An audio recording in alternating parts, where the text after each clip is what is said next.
Countries are stories. They are illusions that lend necessary structure to the world. That is a quote from today's guest, Eric Zuliger.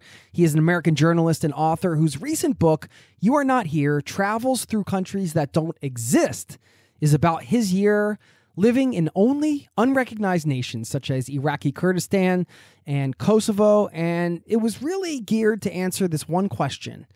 What is a country? A small question, but a big one. We had an amazing, wide-ranging conversation you'll hear today. Some of the topics we touch on include storytelling and the media. You look at the news and it seems like we're all on a ticking time bomb ready to explode. But the world is a remarkably robust place, and the media is remarkably good at making us terrified. Culture and identity. When you're in a culture, you suddenly have this other code switch that you've just performed on yourself, and there's a new consensus around you. And then you have to realize, okay, well, how much of this harmonizes with what was back home? How much of this is able to confirm or deny the beliefs that I had previously? And that's a really exciting part about travel, because that's the point that you realize like how alike we actually are. His near-death experience in South Africa. He struck me across the head. It's sort of back in my hair. Struck me across the head with a knife. You'll also hear how to appear invisible on the street and stay safe anywhere in the world, the most obscure travel recommendation you've ever heard. We discuss the future of nation states, reverse culture shock, his brief stint as an intelligence analyst, expat life in Albania, and loads more.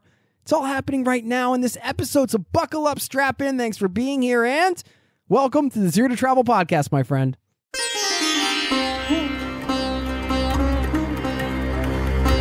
You're listening to the Zero to Travel podcast, where we explore exciting travel-based work, lifestyle, and business opportunities, helping you to achieve your wildest travel dreams.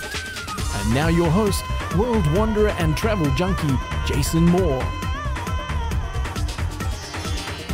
Hey, it's Jason here with ZeroToTravel.com. Welcome to the show. Thanks for hanging out, letting me bring a little travel into your ears today. This is the show to help you travel the world on your terms, to fill your life with as much travel as you desire, no matter what your situation or experience. And one big reason why I wanted to have Eric on is most of us are probably not going to get to travel to one of these unrecognized nations. You've probably never been before and might not ever go. He spent a year living in Iraqi Kurdistan, Kosovo, Transnistria, I think I'm pronouncing that right, Liberland, and Somaliland. The adventure took him from being a third-grade teacher in northern Iraq to being Liberland's ambassador to Somaliland. He's got a ton of stories, and we get to go on the journey a bit today and hear about those experiences. His book, once again, You Are Not Here, travels through countries that don't exist. We'll link up to it in the show notes. In the book, he says, quote, I hope this book leads the reader to ask big questions about what it means to be a citizen of their own nation. End quote. Today, we do our best to unpack that big question along with many others. I hope you enjoy it, and stick around on the back end.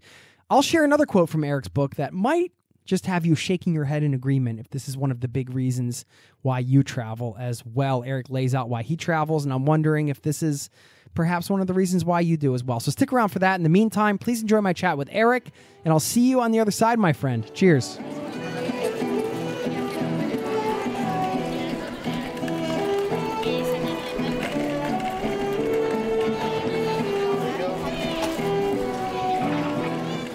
Eric Zuliger, welcome to the Zero to Travel podcast, my friend.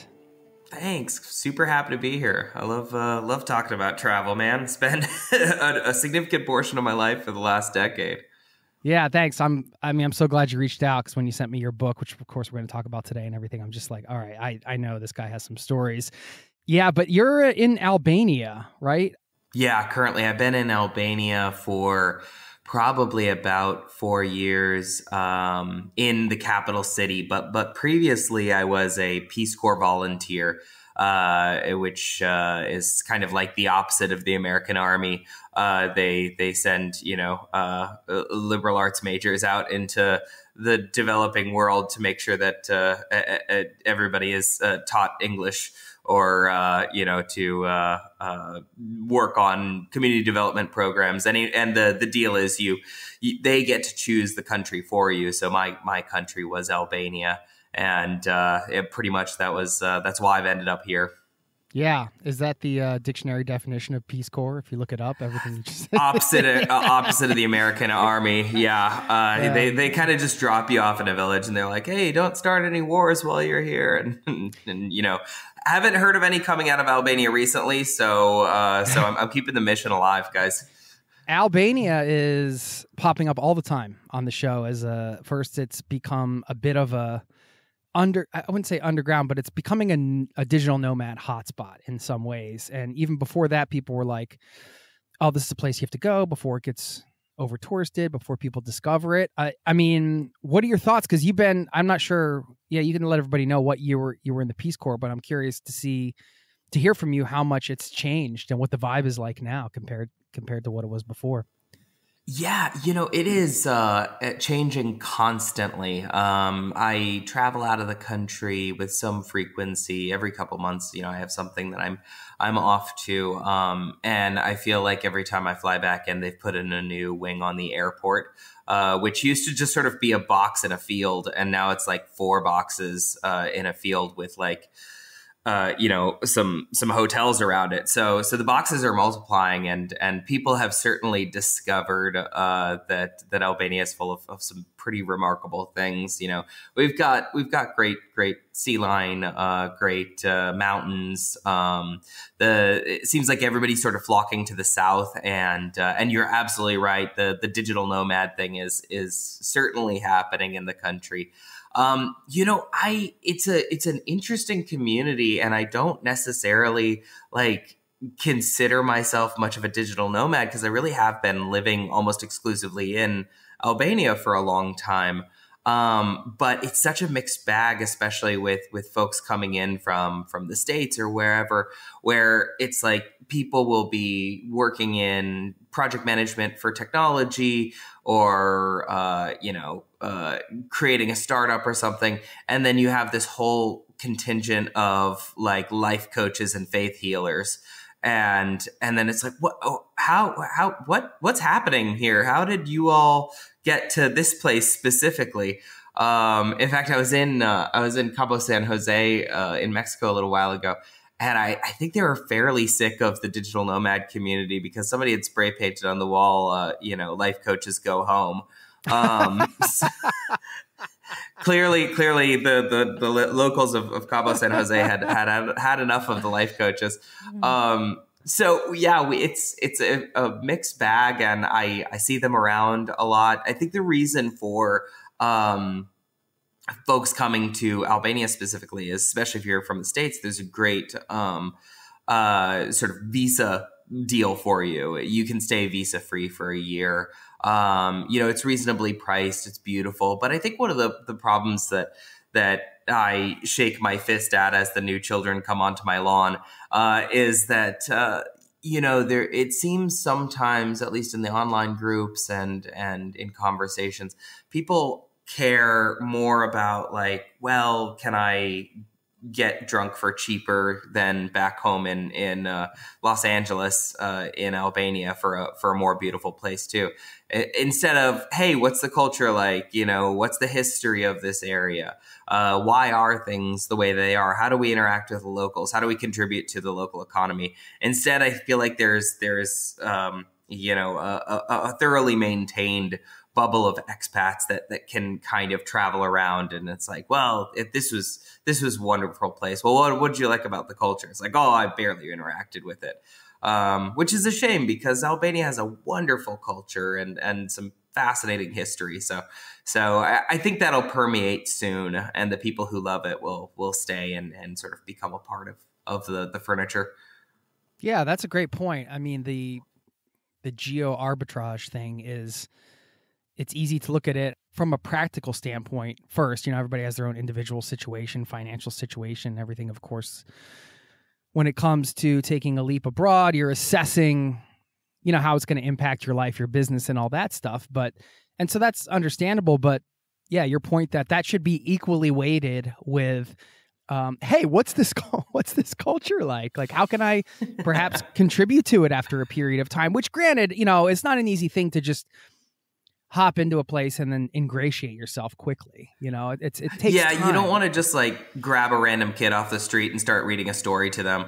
No culture in the world, from my understanding, is super stoked about that. But I think that I love this term, like geoarbitrage. It's a great term because it really is. It's something, it's an emergent property that really only could start now and was accelerated by things like COVID. So previously, it's like, well, why do you live where you live? It's like, oh, I grew up here. I've got family here. I've got friends here and works here. I moved to the city because a job was there. And cities developed around being this concentrated core of not only wealth and power, but also information. Previously, if you were going to go to, New York City, like the reason that you're going there is because there's this concentration of information and power and wealth that's there. It was geographically locked as best as it possibly could. But now, everybody's a Zoom call away, everybody's an email away or a tweet or whatever. And so because of that, I think it has people sort of questioning, well, why exactly do I live where I live?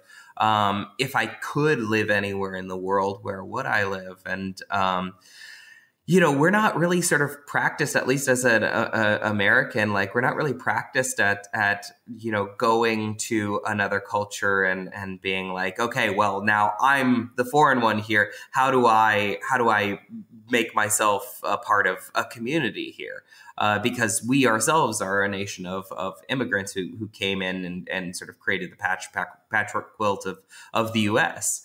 So it's interesting to see how people attempt to integrate, and also how people sort of start to find a real affection for a place. Like Albania is one of these places where some people, as soon as they touch down, there's just like this mystical pull of it. People just absolutely adore it. My parents spend a lot of time here, and when they're walking around here, it's like they look 10 years younger, and just love the space. And there's no one thing that you can sort of put your finger on. It's like, oh, it must be the coffee, or must be the parks or the mountains or whatever. It's just something like, it's just a connection that a lot of people have to it. The way some people sort of rhapsodize about, I don't know, Paris or London or whatever. And it's like, if you ask them, well, describe exactly what you love about Paris, to even describe it is to sort of kill the thing, right? It's like that joke about, if you ever have to explain a joke, it's like dissecting a frog. Certainly you understand the frog better, but you also killed the frog. Yeah. Well, there's a lot to unpack here, but what you just said, I mean, we can go off that Let's last move on point. to frogs. No, yeah, let's move on to frogs. Yeah, we're going to talk about frogs now. No. Well, what you said, describing what you love about Paris, ultimately killing it, but isn't that the job of a travel writer, to describe the places you're visiting and sort of paint the picture? So agreed. Yeah, it's like distilling, I think, because there's no way, in terms of my last book, right? Like, how do you give somebody the experience of spending 3 or 4 months in Erbil, in Iraqi Kurdistan? You can't really, but what you can do is you can sort of give them a good taste of what is so beguiling about the place itself. I think that part of the job of the travel writer is to just be a good imaginary companion for people, because oftentimes, I mean, I've certainly read travel books about places that I will never go, and I'd go pretty much anywhere, but like I'll probably never go to a lot of the places that I've read about. And so the job of the travel writer there is to give you the sensorial experience of being there, and that also sort of feeds into what the questions and what the answers that you experience in that place really are, right? Because it's like you can go to, I don't know, Paris and just have your croissant under the Eiffel Tower and maybe not think that much about it. But, I think the real interesting bit about traveling is it happens when you ask yourself like the third question, which is, well, why do I like this? And why is this here? Why is this tower here? Why is the city shaped like this? Why are blocks sort of radiating outward instead of on a grid system? And then that's kind of like the beginning of the rabbit hole. And then suddenly you realize that every city block in the world is uniquely connected to history and the human experience that everybody's sharing. So yeah, it's like that's not something you can distill into a couple paragraphs. But ideally, you can hopefully get somebody to want to walk down that street with you and turn the corner and find out what's next. That was one of the things that made your book compelling, at least to me, and I'm sure to others listening, is as you described it, you're reading other books about places that you might not ever go, and then you're getting the opportunity to go there vicariously through the author.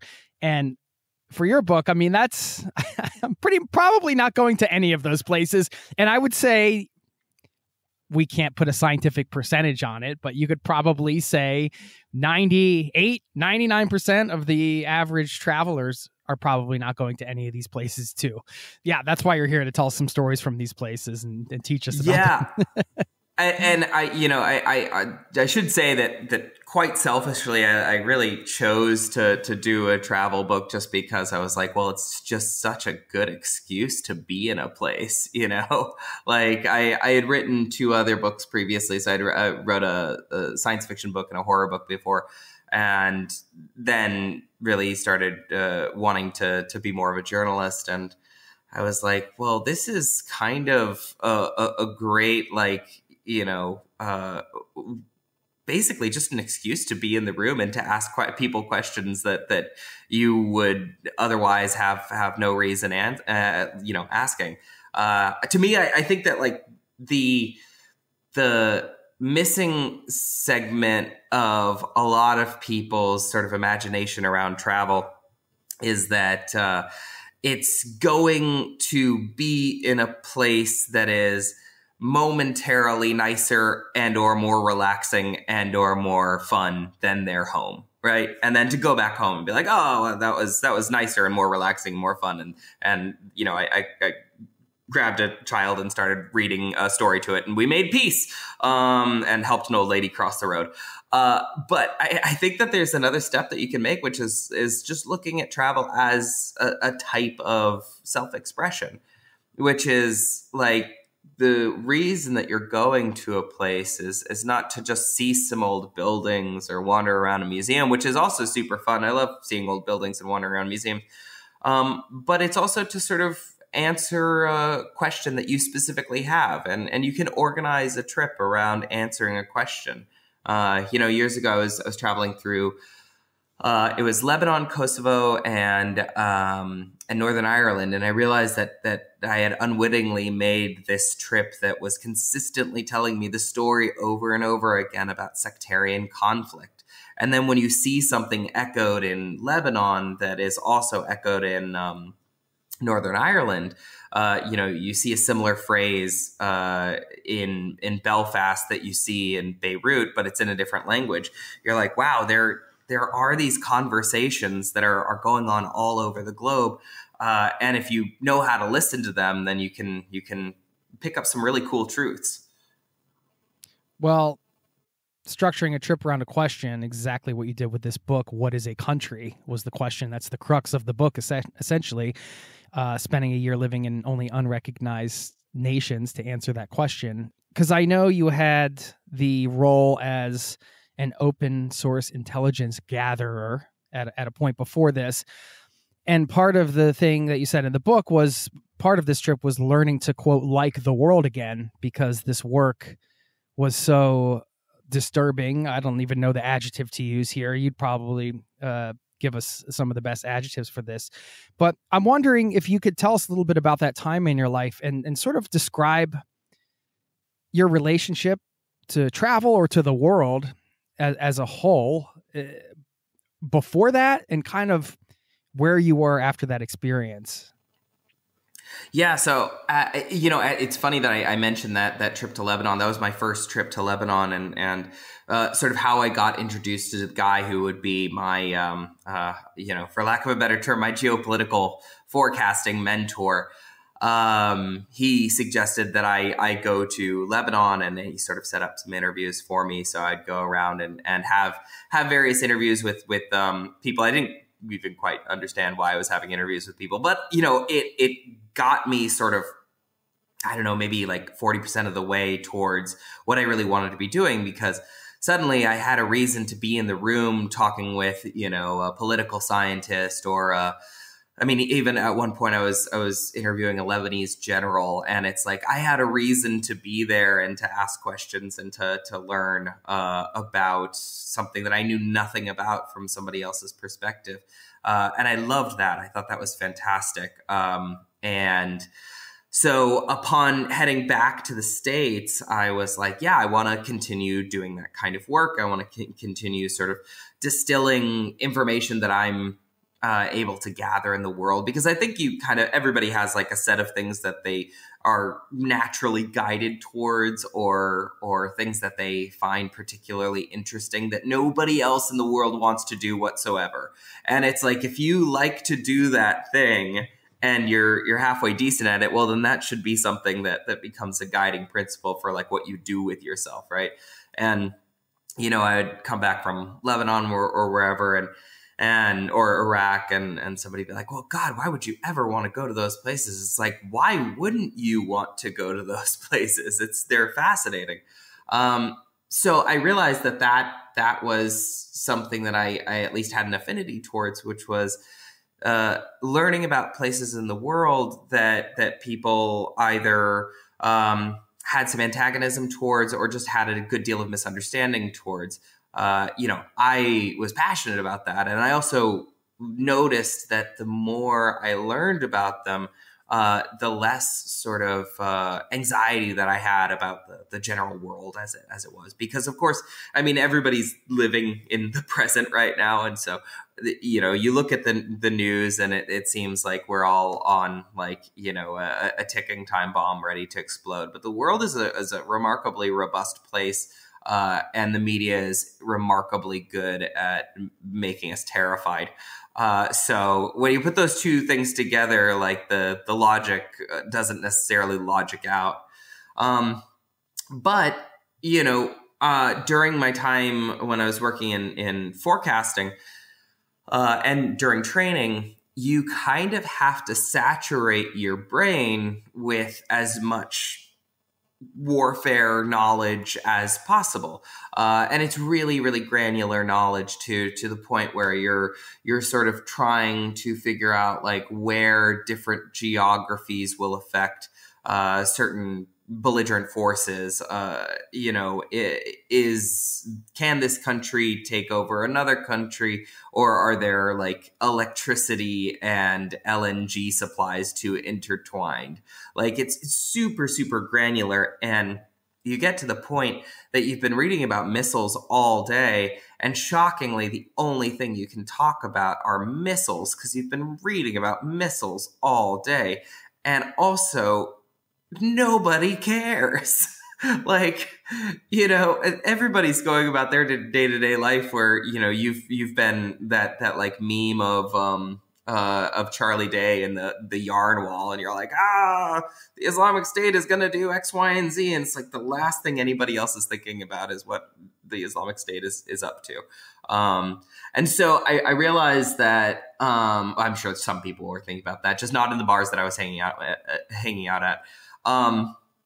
So I realized that the more I was writing about this stuff and the more that I was reading about this stuff, the more I stopped to see the world as this place of sort of wonderment and adventure, and more I started to see it as a place that just sort of looked like a bloody chessboard. I didn't see Belarus as, a country with its own history and sort of hopes and dreams. I just saw it as a place of geopolitical imperative. I didn't see Myanmar as a place that I'd like to go to someday. I saw it as, a potential flashpoint between Eastern and Western dominance.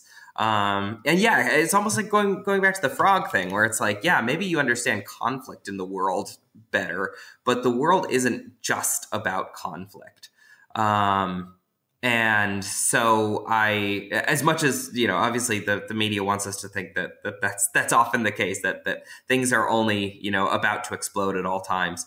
But there are people everywhere in the world having super normal days and just like buying eggs and, getting up for work and coming home from work and bullshitting with their friends. And to me, that was always the more interesting thing to think about and to write about. And I was like, what does a normal day look like in a country that doesn't exist? And what if I just lived in countries that don't exist for a year? Because I'd have, rack up quite a few normal days. And actually, just through the course of the book, there were very few. Well, I guess that was part of the point too, to have few normal days. Yeah. Yeah. I mean, granted, I was very bored at some times. I was just like, at a certain point, you're in a franchise restaurant in Transnistria having the same fish salad for the third day in the road, and you're like, this is not thrilling. Well, it can't all be action packed, I guess, but yeah. Great fish salad though. Ah, nice. Highly recommended. Yeah, highly recommend it. Check out the La Placenta fish salad in Transnistria. There you go. If you're ever in the area. Congratulations, Eric, for the most obscure travel recommendation ever announced on this podcast. Well done. It's like the Moldovan Denny's, basically, because it's got like pictures on the menu and stuff like that. It's so just imagine Denny's, but like post-Soviet, and that's La Placenta.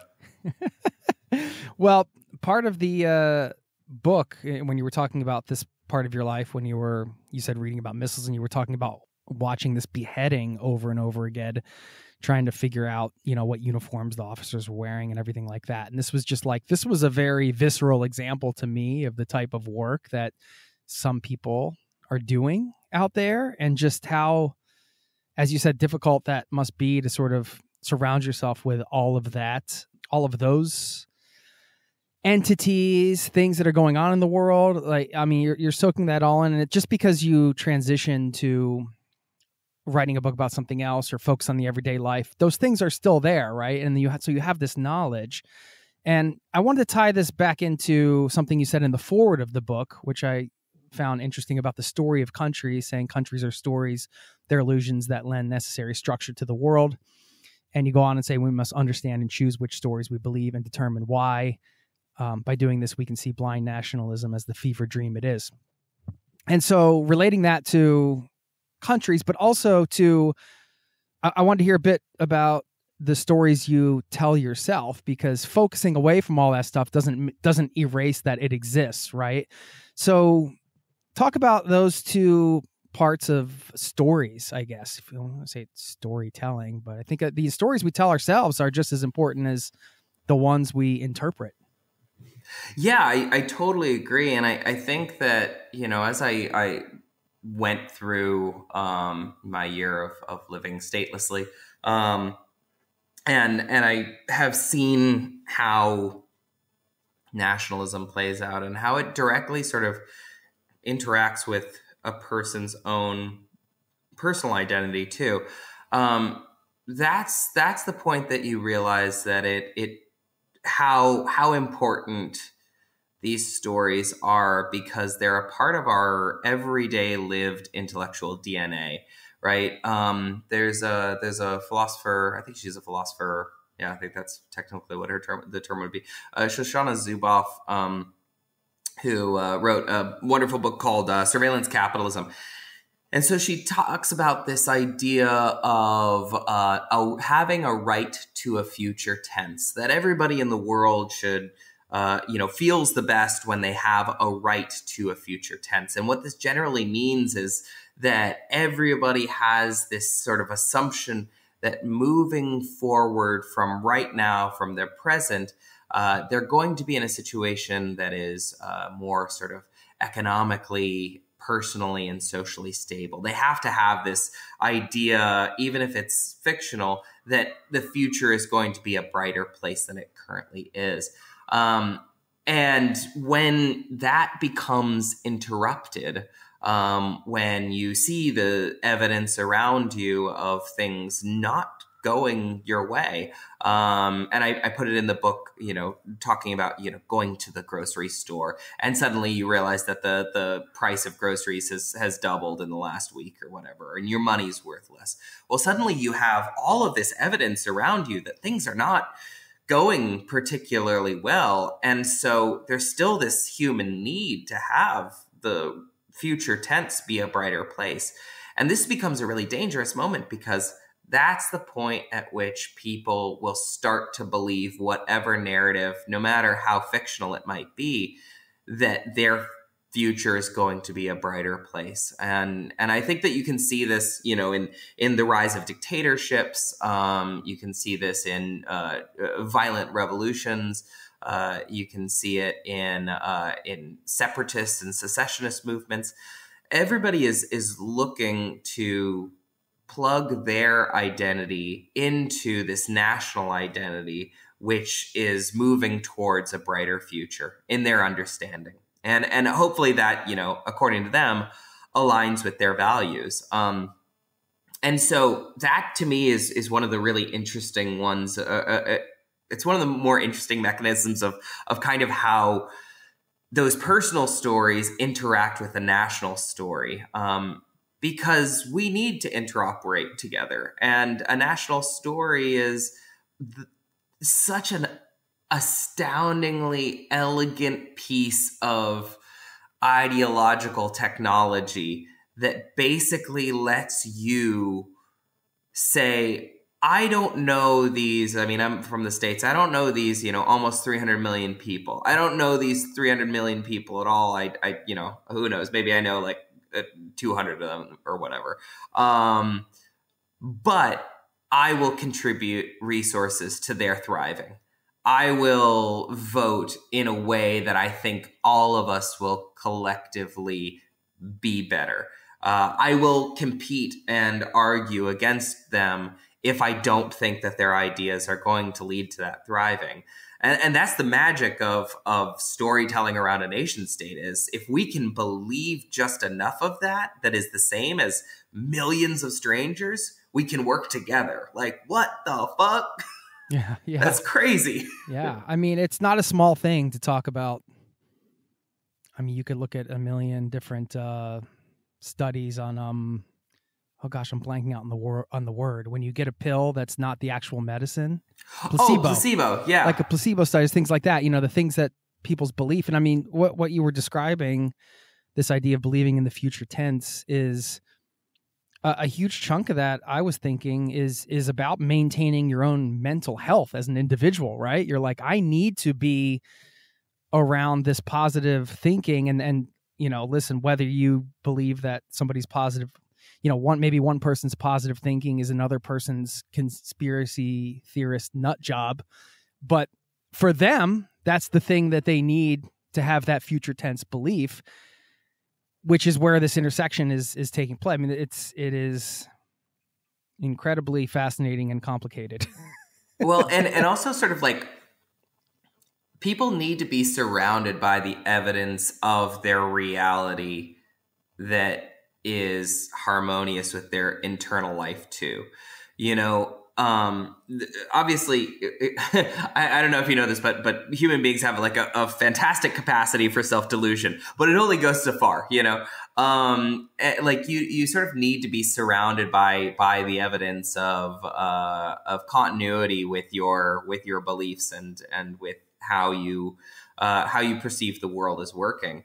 And so as a part of that, like, we're all sort of consensus reality generating machines. And when you're in a culture, I mean, this kind of goes back to the expat thing too. When you're in a culture, you suddenly have this other code switch that you've just performed on yourself.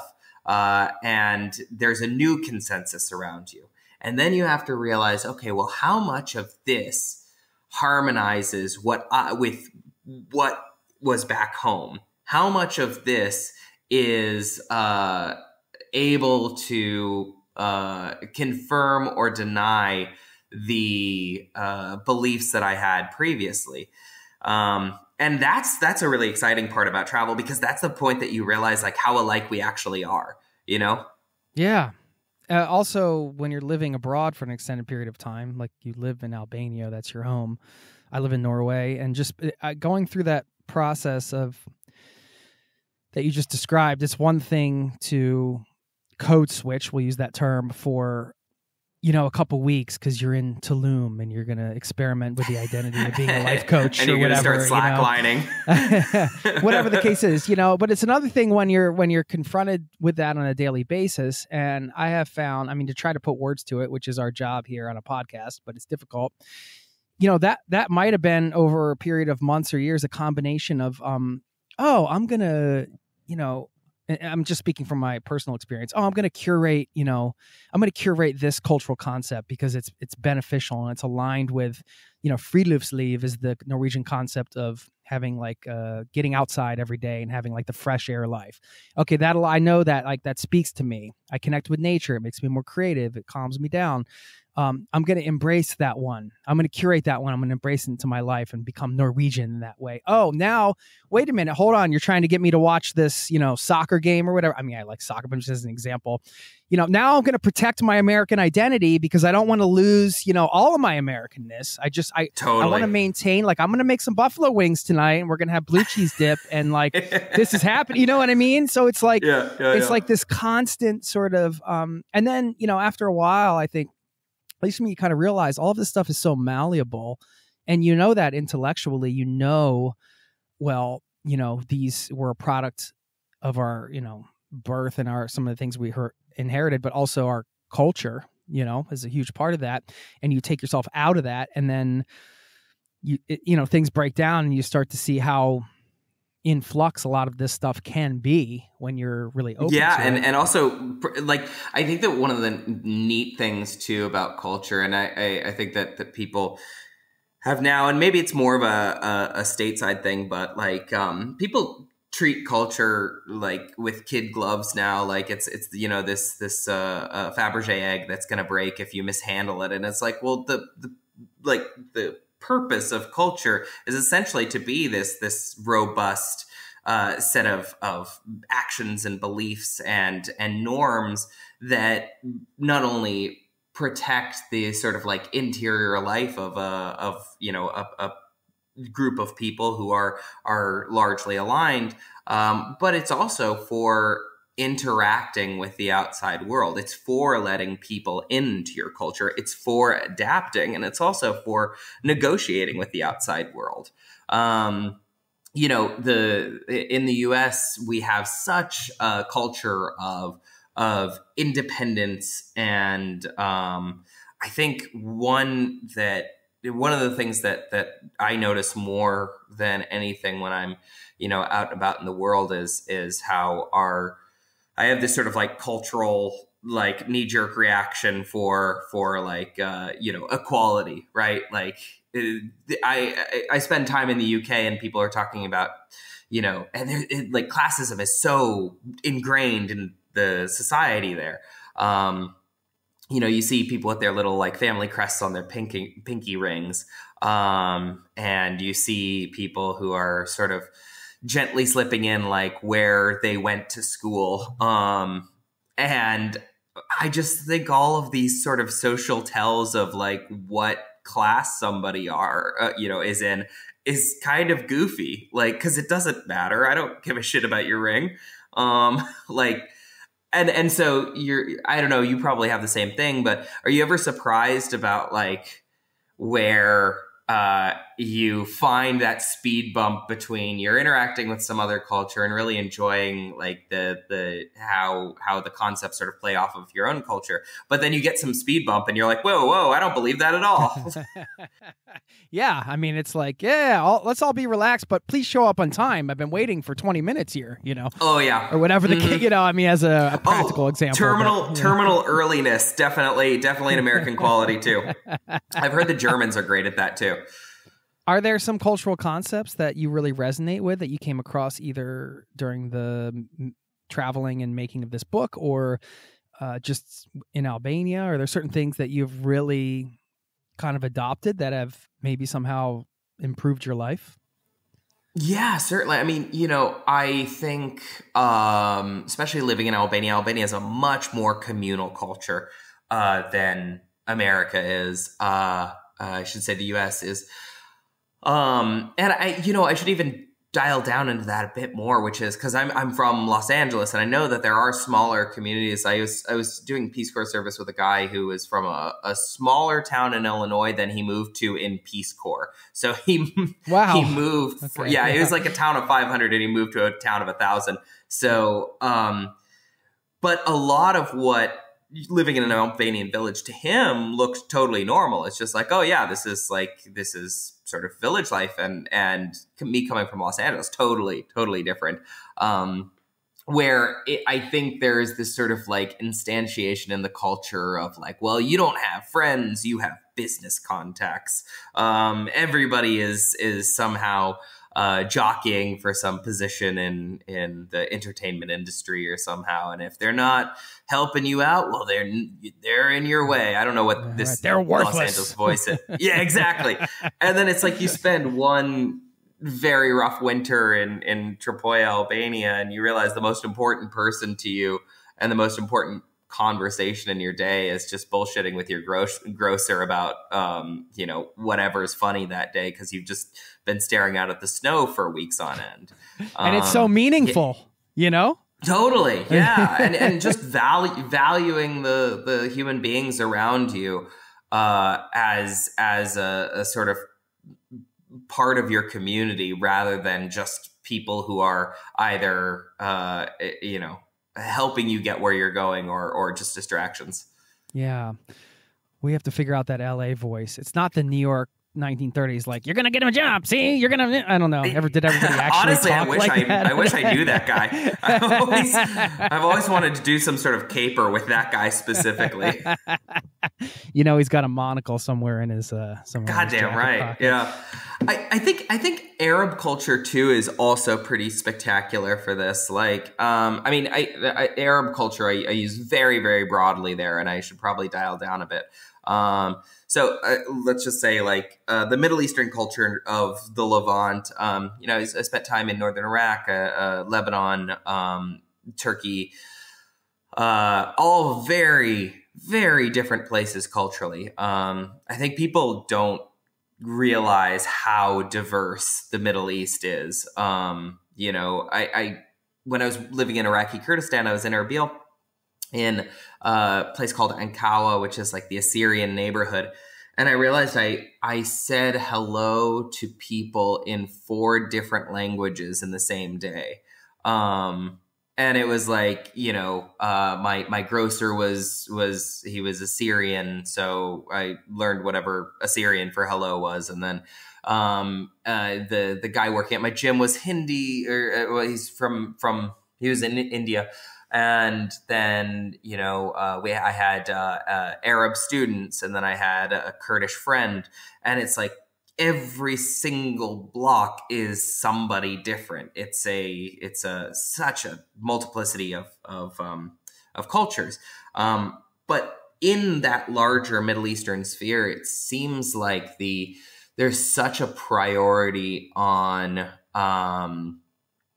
spending time with others, not for any purpose, sitting there having tea for hours on end, meeting up, not to discuss any business or anything like that, but just to kind of hang out and be with somebody.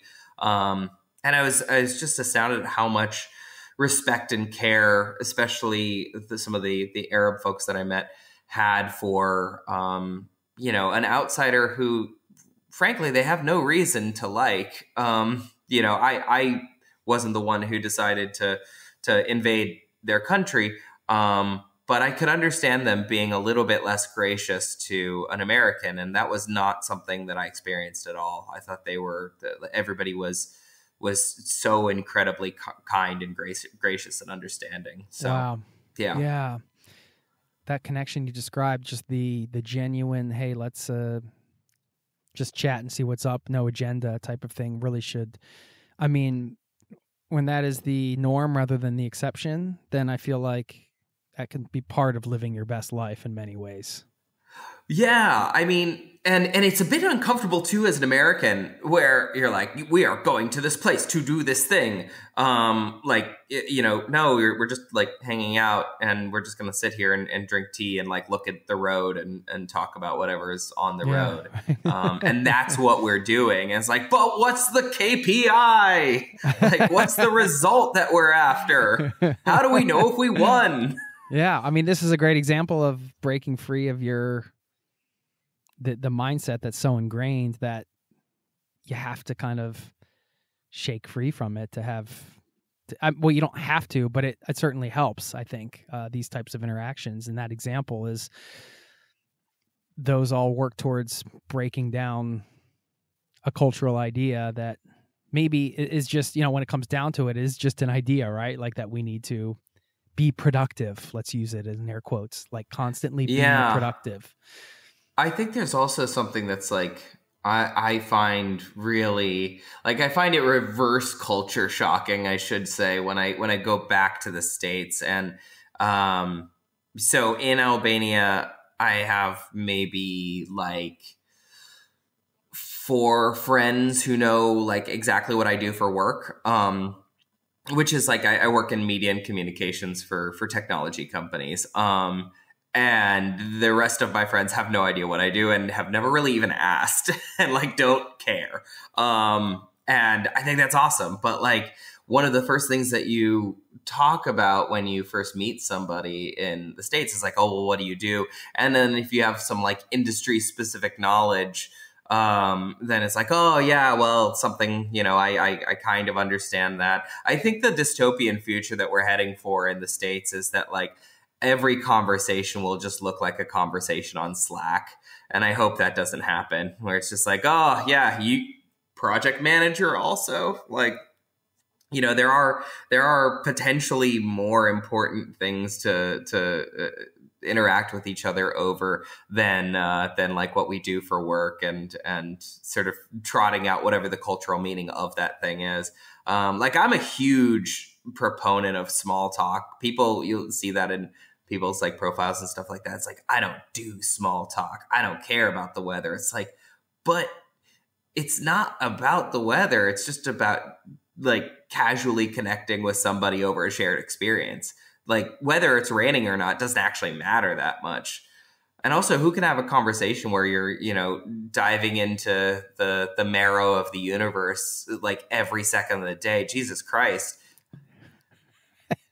Maybe in Tulum. Yeah. I am going to circle back to some questions around the future of nation states and some of the things tied in with some of the things I've been reading about that a lot lately.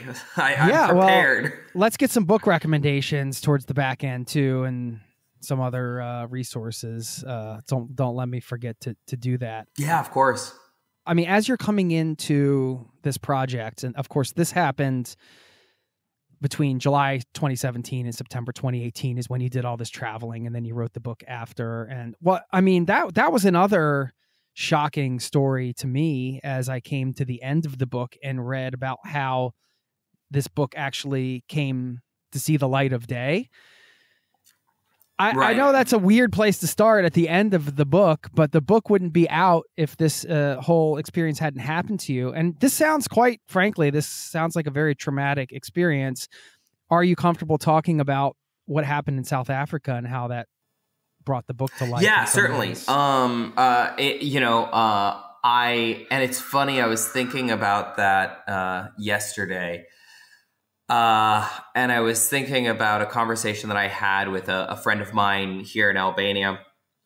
And I'm very glad that I included that as the last chapter. But it was just because of an Albanian friend encouraging me to put that in there. She was like, you actually have to include it. And I was like 5-10% that I would include it, and then I realized, what were you debating about that because of from a content perspective, or because like, oh, if I include this is a traumatic event in my life, and then I have to talk about it, and I don't know if I want to, what was the reason? Yeah. Oh, well, I think the top line version of it was what you were just talking about. Like, part of me was convincing myself like, oh, that's just not necessary to go in there. But I think what was really the case was I didn't really want to relive the experience and sort of crystallize it into words. But now, having done that, it's funny. I mean, this is always kind of the way writing has worked in my life, is like by, I don't know, trapping the feeling or the experience in words on the page, suddenly it does lose its power a lot. Like I don't, so for the folks at home, I'll give the brief explainer of it. So in, I guess it was 2021, I was attacked violently in South Africa. I was hiking near Table Mountain, and a mugger came out and of some bushes, and he struck me across the head. It's sort of back in my hair. Struck me across the head with a knife, and I went running away from him.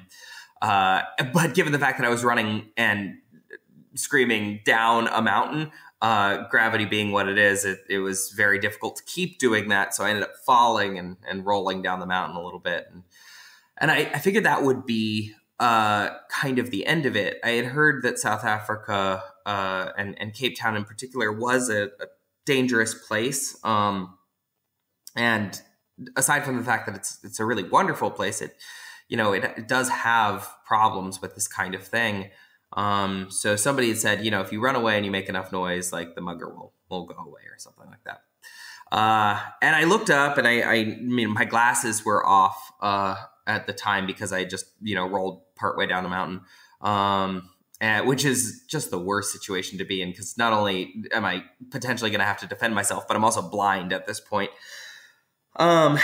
And at this point, I didn't realize that he had that I was bleeding so badly that he had struck me with a knife. It didn't feel like a knife hit at the time, though. Again, I have never been stabbed in the head before, so I wouldn't know what that felt like previously.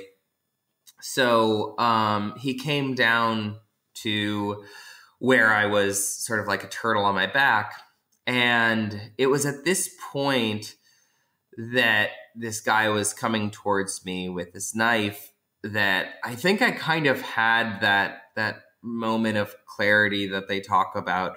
Not necessarily like your life flashing before your eyes or anything like that, but time sort of turning into taffy and slowing down, and you're considering a lot of things all at once. And one of the things that I started considering was the fact that I've had a lot of close calls while traveling in some of these more difficult areas in the world. But I always had a reasonable suspicion that I was going to get out of it. I felt like I could, move the situation in a way that was going to be more beneficial to me or safer. But when a guy is coming towards you with a knife in his hand, and you're blind and upturned on your back on a mountain, it's like this isn't looking good. And I was immediately thinking about any regrets that I had. And I realized I didn't have many, which is, I think, kind of a good thing. But the one that was the most important to me, that I felt it was just sort of a disgrace, was that I never actually finished and published this book, You Are Not Here. And the reason that it never happened was, I had done this book as my dissertation from my master's degree at Oxford, And, I ran it around to all the, hot publishers and agents in London and various places. And basically everybody just sort of told me, no, thanks. What else have you got?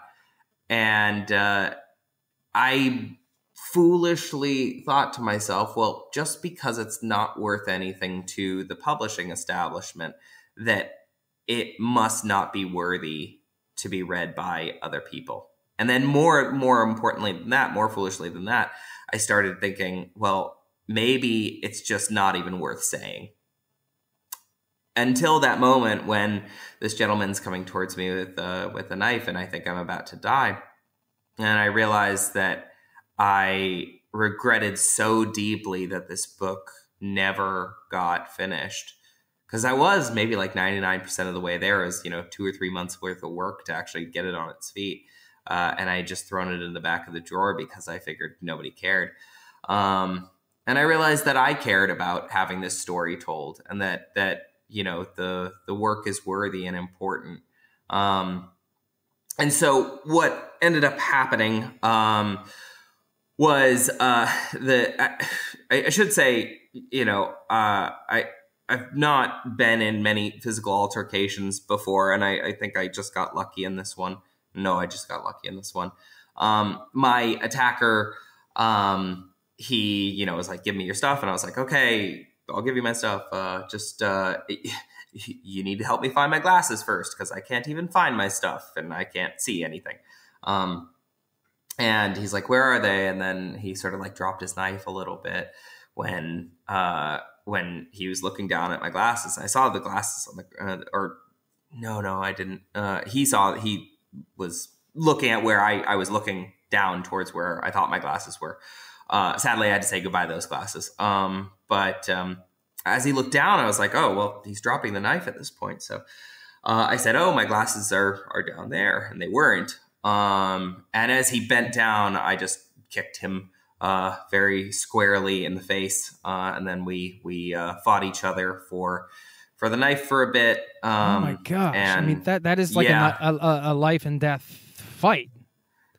It certainly was. And at this point it was, I don't know how graphic you want me to be, but at this point, I had gotten on top of him and was getting the knife away from him. And it was at that point that I realized I was bleeding heavily from my head, from where the knife had hit me. So it was up until this point that I didn't realize I had been bleeding this entire time. And so eventually, his hand had been injured. I was freaking out because I'm bleeding from the head and I have no idea how bad it is. So like, I've got to get out of there. So we kind of were like, okay, well, we're done here, and I'm going to go and take my backpack and get out of here. And so I sort of ran down the rest of the hill. I was actually quite close to a residential neighborhood. Got down the hill into a neighborhood, maybe 2 minutes away. And then I just ruined some poor South African man's very pleasant afternoon. Because not only am I blind, but I'm also covered in blood. And he's like out there washing his car, and there's like no good way to be covered in blood and blind and say, hey, don't worry about me. I just have a question and need help. It's, nobody's ever stoked that the dude covered in blood just showed up. So he was a bit skeptical of me and my presence, and, fair play. I was just like, look, I just got attacked. And he's like, where? I'm like, oh, literally, you can see my attacker. Like, he's going away right now. And he's like, okay, well, like, I'll give you some towels and you can clean up. And so got myself cleaned up, and he pointed me towards the police station, but I was blind. So I was like, I'm just walking down a street holding my head. And fortunately some old English hikers were in the area, and I was like, you may not want to go hiking today. It's, there's thieves about. And, so they took me to the police station, and, rest was history. Yeah. Wow. That is So sorry that happened. That's terrible. I'm actually not at this point. You know, like I'm so happy that this book got out. And I think that, like, I mean, I understand the sort of depths of that depravity. But like, I hope that it was, if nothing else, it was a very clear lesson to me. And maybe others, you know, can take the lesson a little bit earlier on and not need to get, you know, violently attacked to realize that, like, you know, whatever weird story you have that you want to write, something, you know, the masterpiece that you want to create, whatever bizarre vision, like, you specifically think is important in the world, like, just go and do it, and don't wait till somebody brings you to a near-death experience to think that it's worthy of recognition or even being made in the world. So yeah, I mean, since that, I've definitely tried to leave, you know, nothing left over in my creative or personal life. Yeah, I mean, I appreciated that you shared it, especially with the sort of call to action focused on the reader, just saying, hey, you know, whatever, like what you just said, that sentiment, whatever you want to put out into the world, just basically let it fly and go for it. And I thought that was you know, pretty courageous to share such a personal, traumatic story with the intention of encouraging other people to let themselves, give themselves permission to put the thing out there, whatever that is to them. You know, I mean, I guess part of that too is not just the book itself, but also, or and maybe I'm speculating, but is it, you know, you said this book is worthy of publication, but it's tied in with, like, hey, I'm worthy of putting this out there, and I am an author, and it's tied in with yourself too, I would imagine. Yeah, massively. You know, yeah. And I mean, that's also something that I think every author who is writing about, you know, from distinctly their perspective, has to struggle with, which is just like, you know, this book is part travelogue, it's part memoir, it's part like geopolitics, like, it's a weird book. And there's no amount of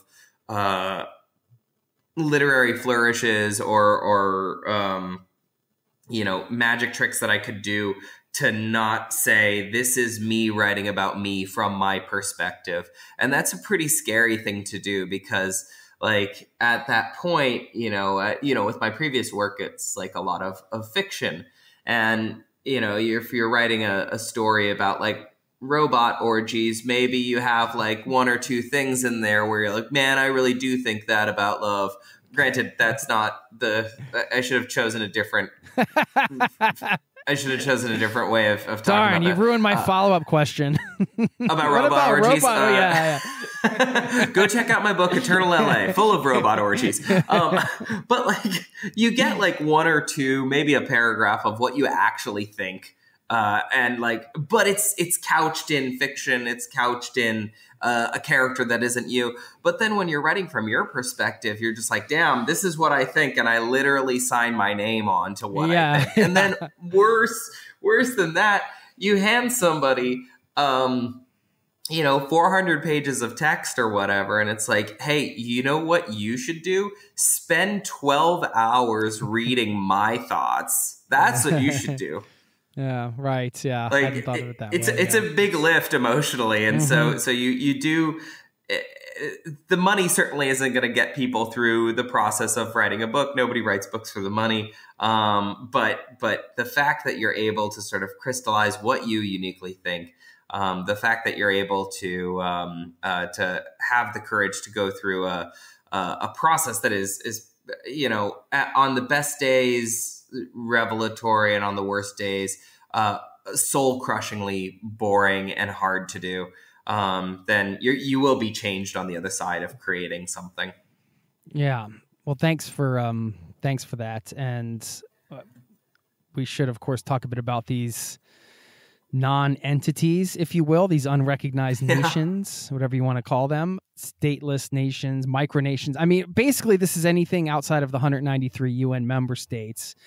Is it 193 now? Sounds right. Yeah. I think so. I I feel like people often email me about new countries. So yes, 193 sounds good. Yeah, I mean, there are like the sort of, like the slow Jamistan is like some DJ in the California desert, but some of these are more, I mean, you think about Iraqi Kurdistan, and that's more of, I mean, you're the geopolitical expert, not me, but I'm guessing that's more of like a separatist type of thing. I can almost like get my head around that more.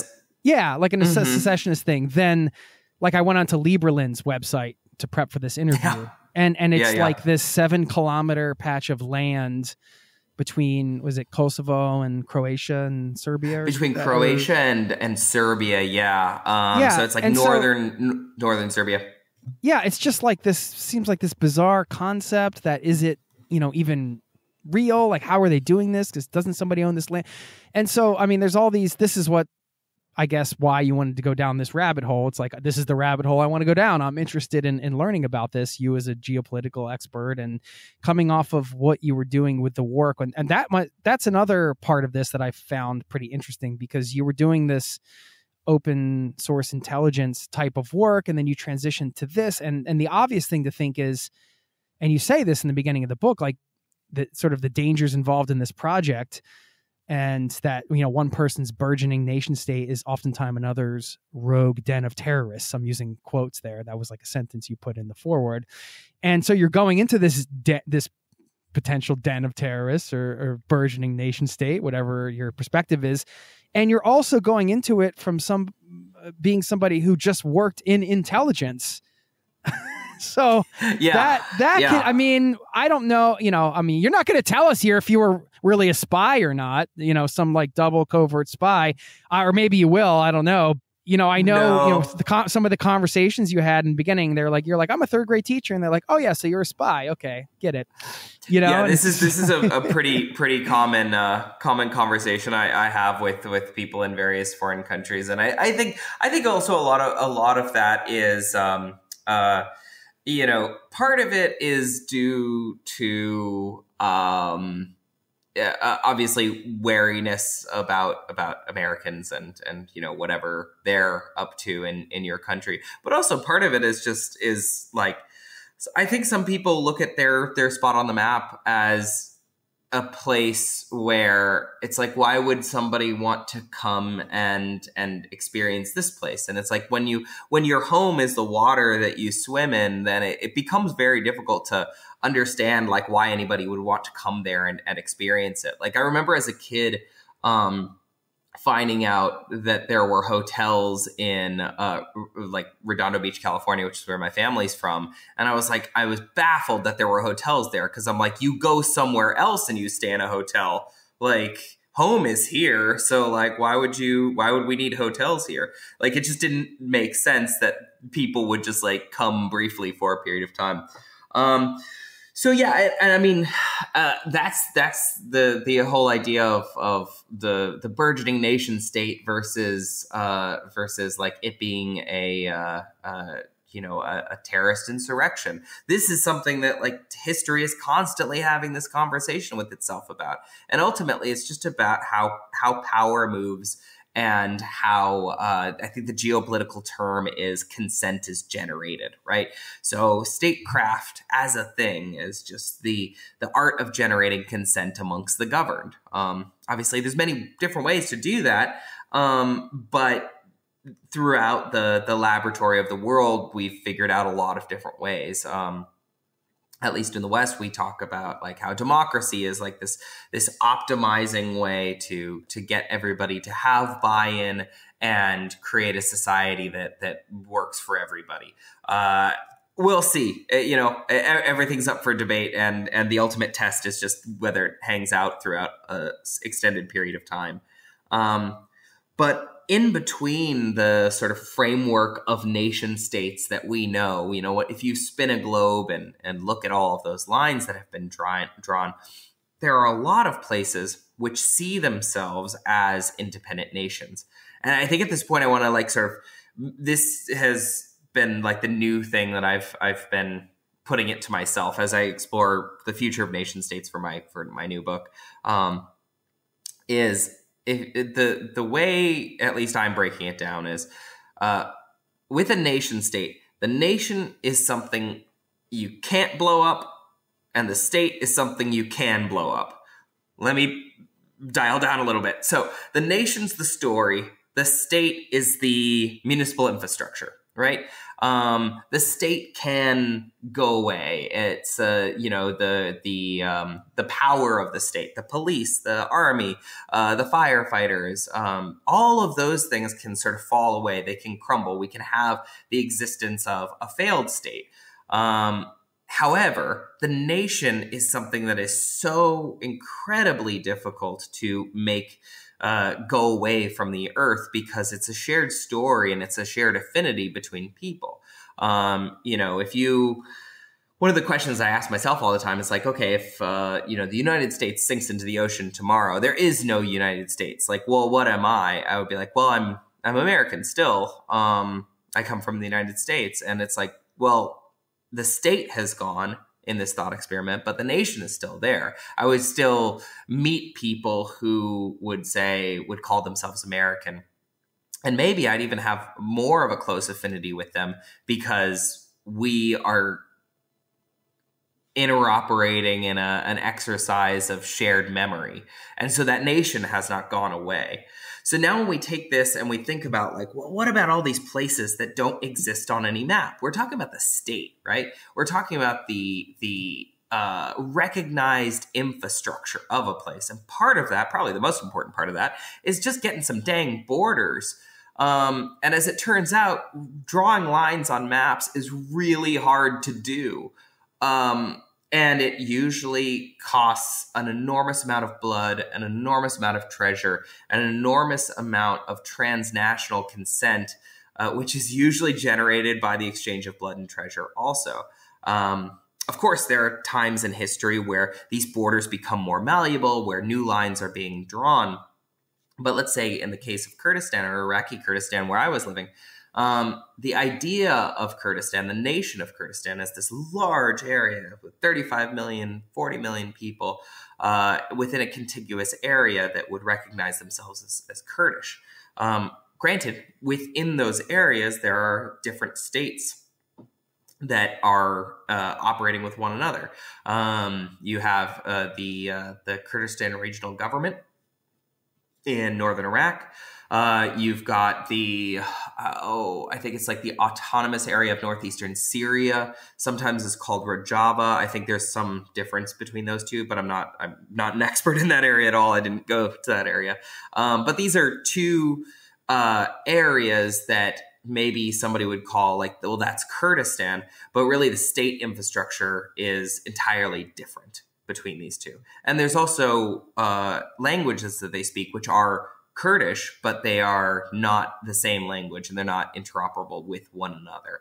So as I started, just dialing into that, and a lot of my work previously, while I was basically a trainee open source intelligence person for those couple months, I spent a lot of time looking at the Islamic State and Iraqi Kurdistan. And so, there's this sort of moment of, if it wasn't so heartbreaking and traumatic, it would be, funny and ironic. But you have this moment where you have the Islamic State that's rushing across from Syria into Iraq, trying to gobble up as much land as possible so they can create their caliphate. And meanwhile, you've got the Kurdish region attempting to gain independence after years and years and years of international wrangling and trying to gain support and even fighting violent conflict with regional member states. And they're fighting over the same piece of desert, and what they're fighting for isn't just about drawing that line, but it really is about drawing that line. Both want independence, both want sovereignty, both want autonomy. And they're going about it in two vastly different ways. From the side of the Islamic State, they're, murdering their way across a desert. From the side of, and then, installing autocratic rule in major city centers. From the side of the of the area of Iraqi Kurdistan, they're working through ostentable democratic processes to have a referendum vote on whether or not they can be permitted to have sovereignty. These are two vastly different ways of making a country, and yet there they are fighting each other in the same desert full of ideology and oil and international interests. There are boring days all the time, but sometimes like history is all happening at once. Yeah. Yeah, and you're right. You're putting yourself in the middle of it. I guess that was the point, but it seems like the obvious question, but like, why? Why did you feel the need to bear witness to history in the making in this way, this type of history, and this nation seeking sovereignty, and the violence associated with that? And yeah, I've had this question a couple of times, and I haven't ever come up with a better answer for it. And maybe it's because I don't necessarily know the answer myself, or just haven't really figured it out. But like, to me, it was the most interesting possible thing I could do with my time and limited amount of life on this earth at that moment. I was like, that's a great way to describe it. I mean, I don't know, maybe take that phrase and run with it, and do their version of that. I mean, the dumb version is like, it's neat. Like, that's really fucking cool. Like, I just thought that, like, oh yeah, you went to, Cabo San Lucas and got braids in your hair. I just saw a country being made. Not that it's competitive, but it is. Well, like you said, you are from LA. You are from LA, so there are certain things culturally that will never die in me. No, I mean, that makes a lot of sense, actually. I mean, at least within the context of this show, somebody. Yeah, right. I think, and it's funny too.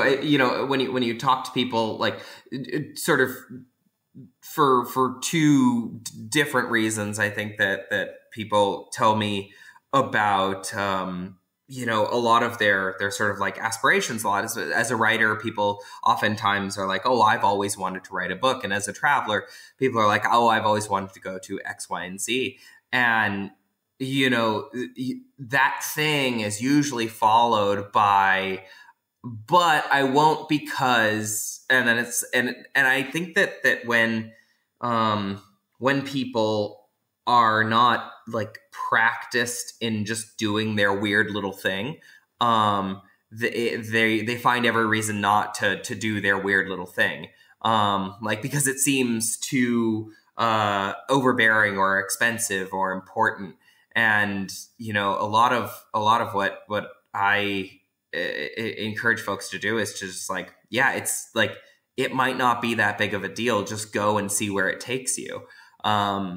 And for me, I taught English abroad before. I needed a new job because I'd gotten fired from being in intelligence. And it just seemed like I was on a treadmill in LA, an actual treadmill, not a philosophical one or a metaphorical one. But I was on a treadmill and I was thinking like, well, if somebody gave me a ticket right now to Iraqi Kurdistan and said, you can stay there for the next 3 months and it's free, like, would I go? I'd be like, absolutely. I'm like, well, I'll do one better and say you have a job there too. Right. And I realized that's not something that like everybody in that gym in Los Angeles was thinking. Like, if you made that offer to anybody else, they'd probably be like, I don't want to go to northern Iraq, like 45 minutes away from ISIS's stronghold. Yeah. Now I'm getting the camera pans across the treadmills and you can hear everybody's thought. And person one's like, I wonder what cocktail I'm going to get tonight. And person two is like, where are we going to brunch tomorrow? And person three is like, how do I get to Iraqi Kurdistan? Yeah. And it's like, it's like, all right. Well, the camera's got to stop there. Right. Like at a certain point, you're like, oh, I have a peculiar set of interests. And it might be worth running down those peculiar sets of interests, because if nothing else, I'll think it was fun. And it was fun at the same time as it was, difficult and scary, right. and sometimes heartbreaking. Well, I think it's amazing, man. I mean, just, it's one thing to have the self-knowledge of, I have these peculiar interests, or these, strange, we call them strange desires by societal standards, a strange desire to live in Iraqi Kurdistan. But to just embrace that and then actually do it is a big deal, man. I mean, kudos, and write a book about it and everything. And it's just like, I mean, we're always encouraging people to embrace their strange desires on this show. Yeah. So, this is just your story I've noticed reinforces that. It's really cool. But totally. The other thing is you're getting, we've been joking about the life coaches and stuff, but it's no offense to the life coaches, by the way. We love them. Yeah. Shout out to the life coaches. I've been a business coach, but it's like, when you go to certain places, if you're going to a Tulum or something like that might be the subset of expat culture you're exposed to, right? Or you go to Mexico and perhaps you end up near a retiree type of community, and then you're kind of exposed to that subset. But whereas when you go to these countries, you're meeting different kind of characters, which also, in some places, I guess, can repeat themselves. Like you might have there were some of the people that like ran journalists to the front lines, and that would get paid. There were soldiers who disarmed bombs. Fixers, NGO employees. You have people that are, educational services at international schools. I mean, this is, from my understanding, in these types of countries, or non-countries, we should say, there is this subset of subset of expats, let's call them, which is the international community. But it looks much different than like the international community might look in like a Mexican retirement village or something. So what were the types of people who were the types of people that you would meet? I've got the locals, but also within this community, and just what did you learn from those? What were some of the takeaway lessons you've learned from just being around that environment? Yeah, I mean, I think that. Well, first of all, I love, the community that ends up forming around places like, Hargeisa, Somaliland, or, the hotel in Erbil that I was hanging out at. You meet really fascinating people, and everybody is in a place for you don't just end up at the Ambassador Hotel in Hargeisa, Somaliland. Like, you're there for a reason. And if you've come to the literal ends of the earth, your reason is probably pretty good. And when people are deciding to sort of like endure some kind of hardship to get to a difficult place to travel to and difficult place to live in, I think that there's like this positive correlation to how cool their stories are going to be and how interesting, they are. But granted, you're also, you're looking at a community oftentimes on the edge of conflict, or on the edge of humanitarian crisis that may not be working for the good guys. So like there's always, I think the stereotype is like the quiet American. I'm the opposite of the quiet American. I'm fairly loud and verbose. But I am American. But you'll see folks that are security contractors, and they clearly don't want to be spoken with, and fair enough. But you'll see people who are, I call them, I don't know if it's like a common term, but sort of cowboy capitalists. They're coming into areas of humanitarian crisis, and they're trying to set up businesses in that area.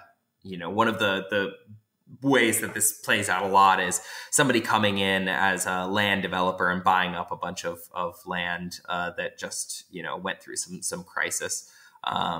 Obviously not the most morally black and white situation, but it's definitely something that occurs in the world. And I think that when you're in a bar with aid workers, with journalists, with these cowboy capitalists with soldiers. The things that you end up talking about are not only like totally like mundane for the situation that you're in. It's like, well, can I get safely from here to there? Is it possible to get extracted from this area if there's something that goes wrong? Do you know if the roads are open at this point? But it's also just sort of like commonplace. I mean, the same way that people in Tulum might talk about like fire dancing or whatever. I'm really picking on Tulum.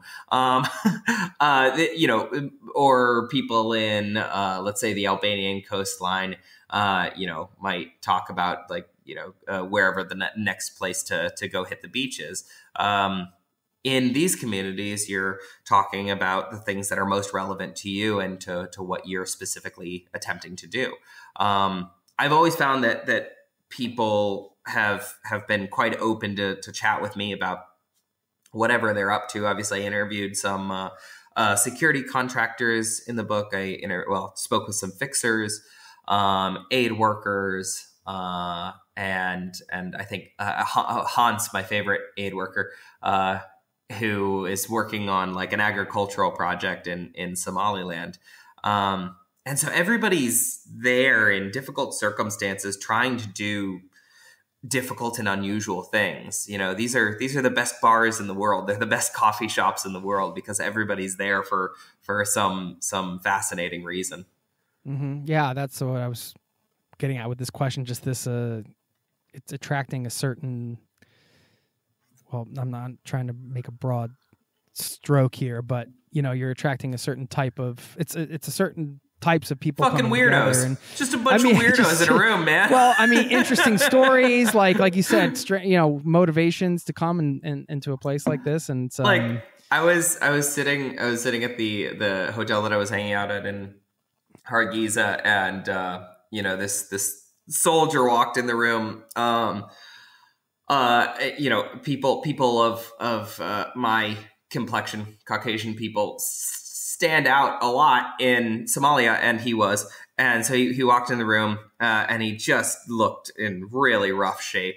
It was only me and him in the coffee shop, and we, I think, both caught each other's eye and mutually agreed that we would not speak to one another. And so we just like had silent coffee, maybe 10 yards away from each other, just sort of like not looking at each other in a totally empty room.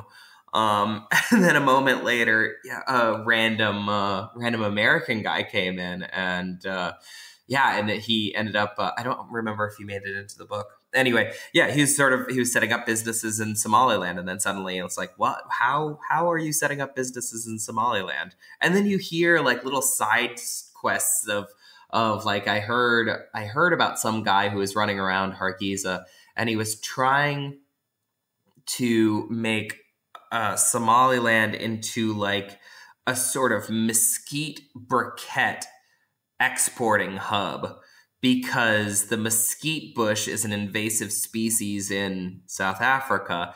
And he was trying to figure out this way of like training people to like chop down the mesquite bushes and then turn them into charcoal briquettes. And then suddenly, like, you have Texas barbecue that's somehow helping out Hargeisa, Somaliland. I never met mesquite briquette guy, but I really wanted to. Here, let me ask you about the locals. Had you run across anybody who kind of questioned, like, well, what, let's say somebody's dream was to get out of a violent situation, into a more stable, I'm thinking about coming from LA here, and their sort of take on what are you doing here? Like, we would just dream of being, by the ocean in Los Angeles, and you're, did you have any interactions like that? Oh yeah, constantly. I mean, I get that in Albania all the time. And I mean, given that I was writing about unrecognized nations, and I was living in unrecognized nations that had either sort of active or passive independence movements that were ongoing, people were quite forthcoming about me being there and what they felt like the future of their nation was.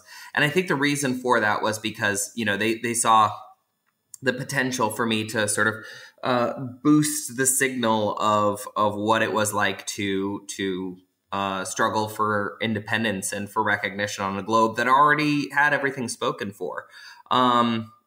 It's very, very rare that somebody is antagonistic to me due to, where I come from or being suspicious of me. I mean, it does happen, and I've been banned from entering Turkey because they think that I'm an unsavory character, and it was just because I wrote this book about that contains quite a bit of talk about Iraqi Kurdistan and Kurdish independence. And I have a pretty hard and fast rule about how I'll never lie about where I'm from. I think this is actually one of my biggest pet peeves about Americans who go traveling, which is, they'll say, well, don't they all hate us here? And it's like, okay, first of all, that's like a wild generalization about a whole nation of people, and secondly, it's also fairly it's fairly egotistical to say that, like, yeah, this entire nation, like, most of what they do all day is just like wait till some American comes around, just so they're just sitting around thinking about you all the time. Right? They're gonna make your coffee take a long time to get there because they hate our politics. Like, that is ridiculous. And so I never, and also, if you're traveling and, you're not a jerk, and you're planning on having good experiences and making connections with the folks around you, then, like, we want the cool Americans to go out and be cool Americans and not to say that they're from Canada. Like, we need all the help we can get.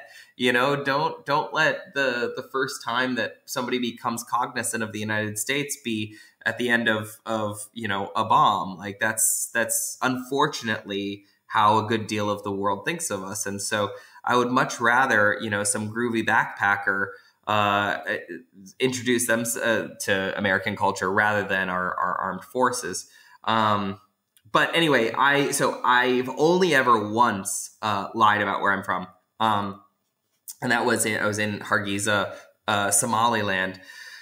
And this gentleman was chasing after me, just sort of like yelling, where are you from? Where are you from? Obviously, I don't look like a Somali local. So, he was getting more and more antagonistic. It was also in a fairly open market area. And that can be a good thing, or it can be a very bad thing, just depending on how the locals sort of view you. Because sometimes it's nice to have other people around who are gonna, tell the guy to buzz off. But sometimes it's like they potentially might get on his side, and then you have a group of people around you, which can be quite dangerous for somebody who's traveling on their own. So, I started to form a bit of a crowd, and he was demanding to know where I was from. And at this point, if you guys read the book, I've become the ambassador from one unrecognized nation to the nation of Somaliland. So I was working on behalf of this place called Liberland, which is the world's first cryptocurrency based microstate, and it's on an island in the Balkans. So I finally relented, and the only time I've ever lied about where I was from, I was working on behalf of that government. So I was working on behalf of Liberland, and I told him that I was from Liberland, and he was so confused by that that he just sort of I guess it just sort of circuit broke his rage, and then some guy who was selling belts interceded and sent him one direction and sent me another direction. So yeah, otherwise people are always pretty chill. anywhere I go. I've never really, other than being banned from Turkey, I've never really experienced a good deal of antagonism from folks. Well, there's a little hot travel tip. If you're ever getting antagonized, you just tell them you're from Lieberland and they'll probably back off. Yeah. Too confused, and also right? Here's the other hot travel tip is so when you are attempting to sort of put on the "don't mess with me" face, I think people do it wrong, and here's how to do it right. Okay, so the "don't mess with me" face, usually when people are traveling, they put on this sort of like hard grimace of like, yeah, I'm, a badass and watch out because I'm going to do kung fu or something like that. Not the right way to do it, because what that does is it invites aggression.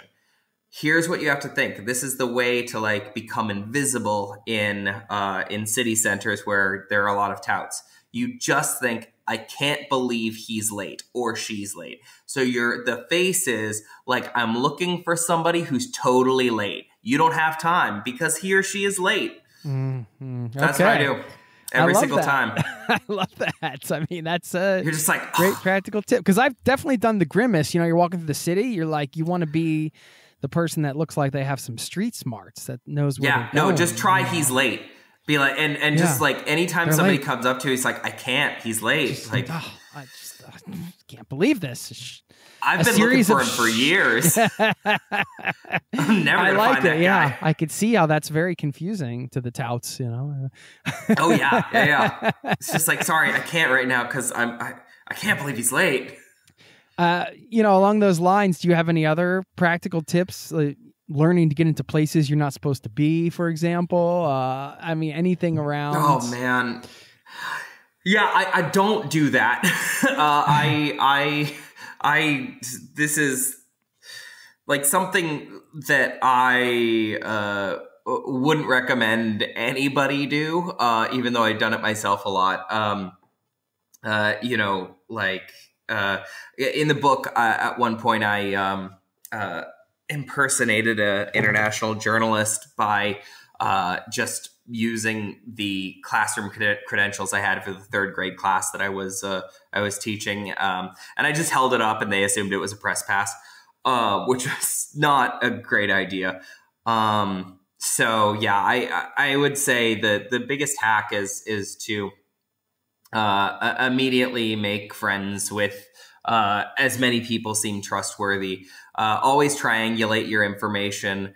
So, if you're trying to figure out if, this road is safe or that beach is cool to go to, ask 3 people who don't know each other to figure out if that is the right information or not. Like, ask the aid worker, ask the guy who works at the bar, and then ask your grocer. And then somewhere in that triangulation of information, you'll find what the truth is. Don't ask directions for long distances. Ask multiple short directions. So even if you're if somebody's like, go down that street, take a right, then take another right, already lost me. I know I'm going to take a right, then I'm going to ask directions from the next person up there. So ask directions 3 times along the way. Don't just ask one person for directions. Carry toilet paper. Always. Always have 48 hours of clothes in your bag. Bring a hat, bring a sweater. Normal stuff. Also, you don't need to change your pants that much. Just one pair of pants. It's fine. There you go. The experience... Buy good socks. We can't really parse out the experiences that you had going to these countries with your Peace Corps experience and all the experiences you've had, but just maybe we take this as a travel experiences question. What are some of the biggest, if any, shifts you've seen after this experience and living in Albania with your own guiding principles or your own core values? How much have those changed for you? Oh man, I was thinking about this just yesterday, and I don't mean to sound super radical because I'm not really in my political thinking, but I, after sort of going through so many nation states being created, after seeing the effect of industrial scale warfare and seeing the inaccuracy and waste of transnational scale aid apparatuses, I trust governments much less, and I trust institutions much less, but I trust individuals much more. I think that individuals are remarkably trustworthy more often than not. I think that you can rely, and I have relied a great deal on, just my I guess spidey senses for like if a person is trustworthy and kind and has your best interest in mind. I think you'll run across those people in the world far more than you'll run across large institutions that have the best interests of everybody in mind. And this applies to governments too, because, and I'm not saying that, governments are evil by any stretch of the imagination. They certainly can be. But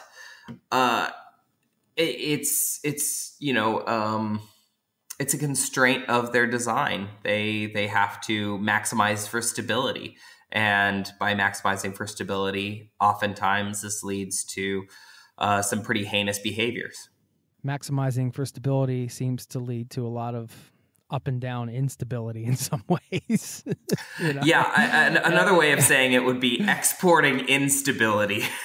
Yeah, it's like the stability it's like a rubber band, right? You're getting stable, and then all of a sudden it snaps. And then, what are some helpful questions you ask yourself? You anything that comes to mind right now? You mentioned a little bit earlier asking yourself a certain question, and I mean, do you have some helpful questions you're asking yourself now that act as prompts to kind of? Yeah, one of the things that I'm super curious about now is because I'm working on, just sort of tilling the soil to start a project on looking what the future of statecraft is. And the future of statecraft, oftentimes people are talking about this idea of the network state, sovereign individuals. So network state is a decentralized state apparatus, whereas the nation state is married to the land and bounded by geography in some respect. And the network state would be essentially a digital affinity group.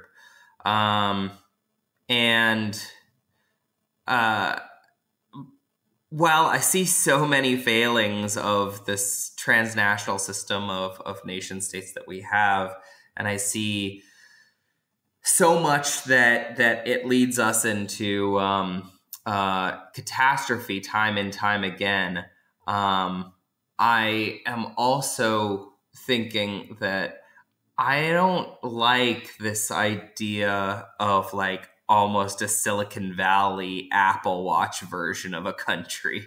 I like part of me just thinks that's gross and weird. I like the idea that nation states are these things that are oftentimes like humans themselves. They're deeply imperfect and full of flaws and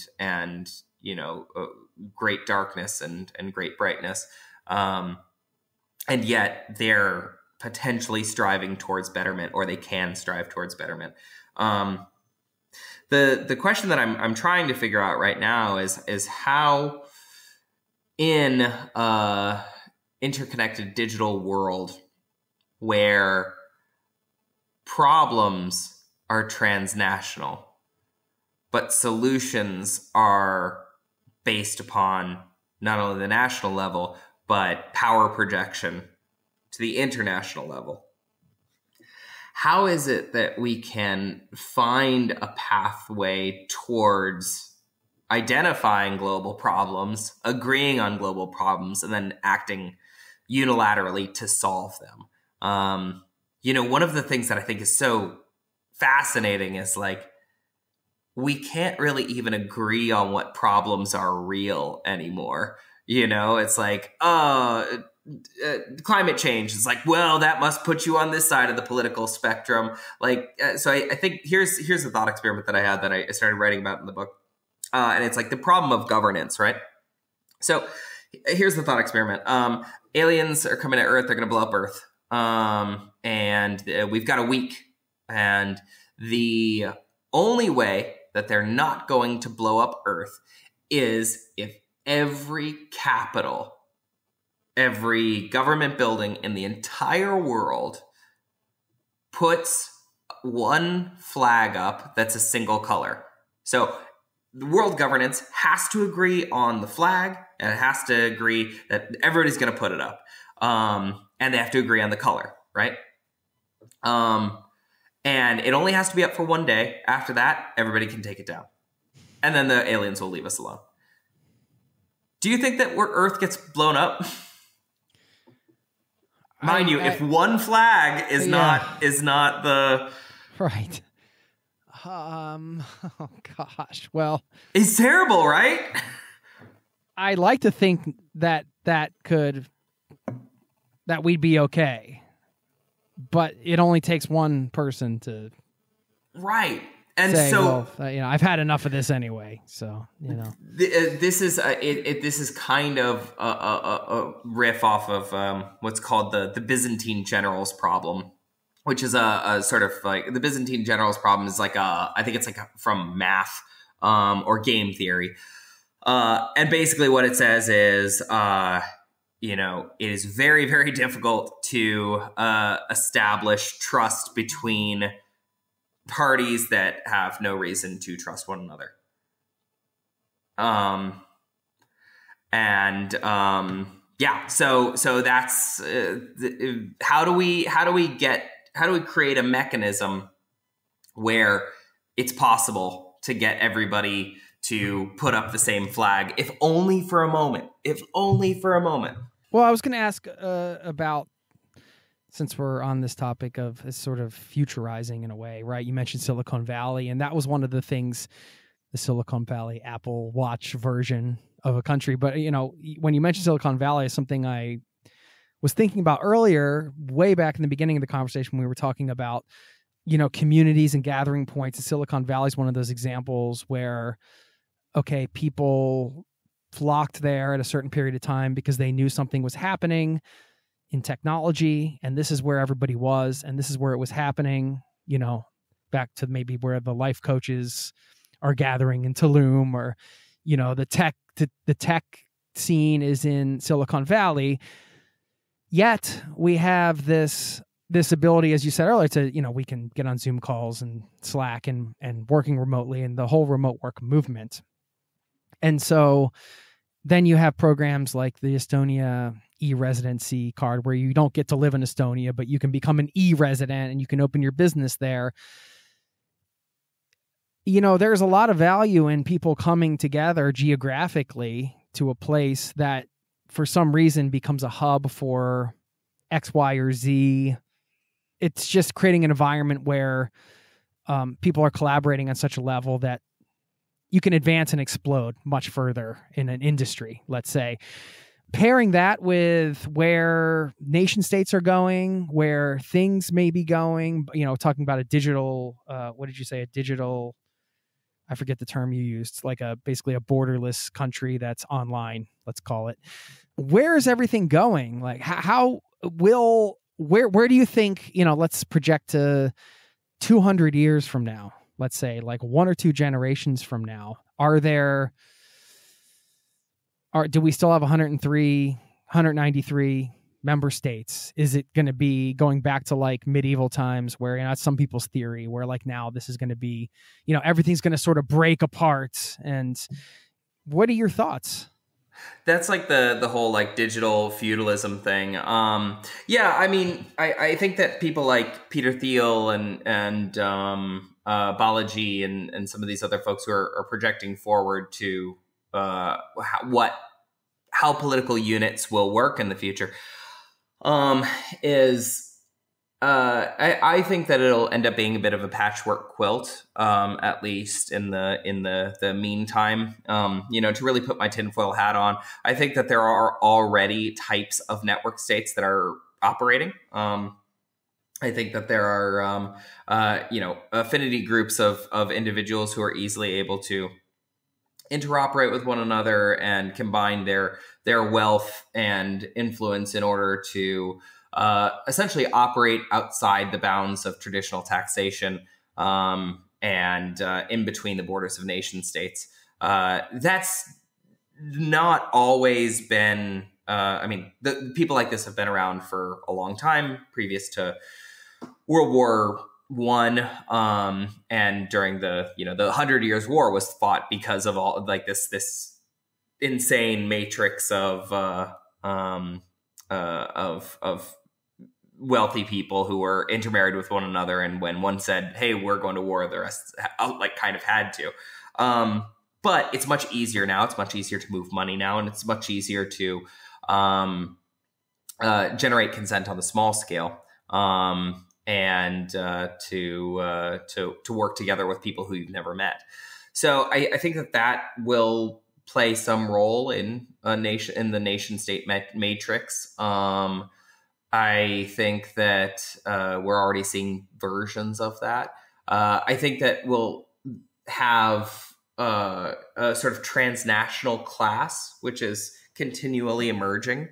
And that transnational class will probably have multiple passports, and from a taxation point of view, they'll seek where they can maintain as much of their wealth as possible.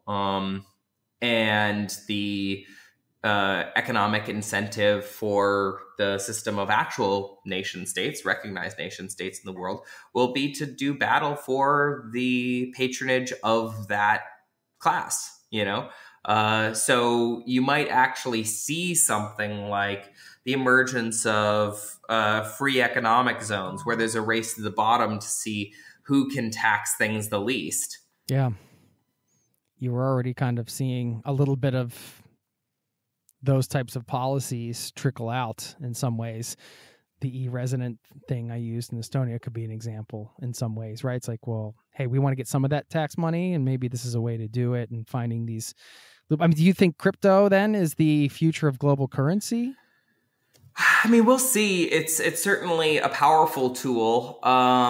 Whether it's the best tool for the job, I don't know. I think it's something that's going to make its way into the economic mixture of the world, and I think the problem with crypto folks, and I work in blockchain and crypto now, but I think one of the problems that they have with it is there's this enormous blind spot they all have, because, well, we've been made enormously rich off of this thing, so it must be the solution to all problems, and it's certainly not a panacea.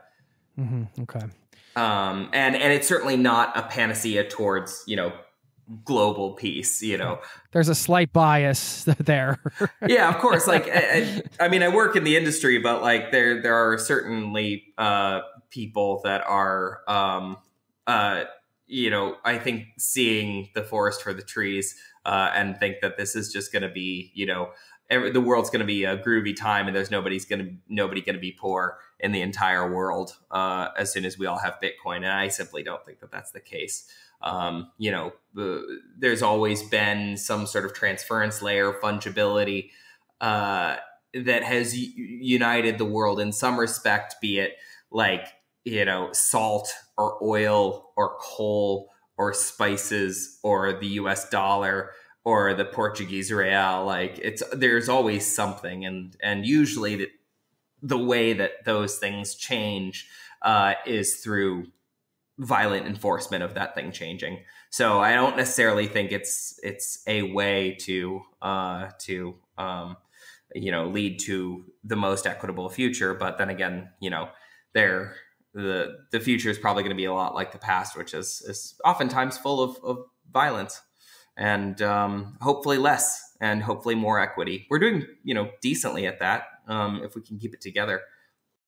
I was going to just plug your book. So You Are Not Here travels through countries that don't exist. Amazing title, amazing book, and definitely recommend it. We're going to link up to that in the show notes. It's just a couple more things, because in the beginning, when you started this journey, you wanted to sort of like the world again, as you said. And at the end of this period of travel and the type of travel you did you feel like this quest made you like the world again? And if so, how? Oh yeah, absolutely. Well, I mean, part of it is just not writing about warfare all the time. As it turns out, that's not the best for you.